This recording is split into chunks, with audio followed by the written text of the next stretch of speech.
دوستو، کیا آپ جانتے ہیں قارون دنیا کا وہ انسان تھا جس کے پاس بے انتہا مال و دولت تھی۔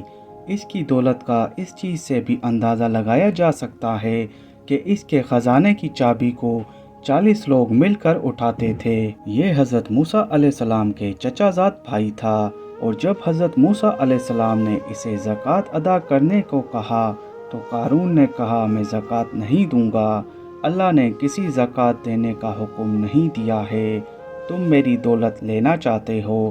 اور حضرت موسیٰ علیہ السلام کو بدنام کرنے کے لیے ایک عورت کو پیسے دے کر بولا کہ جاؤ حضرت موسیٰ کو بدنام کرو، اور اس عورت نے سارے شہر میں رو رو کر یہ بات پھیلا دی کہ حضرت موسیٰ نے میری عزت لوٹ لی۔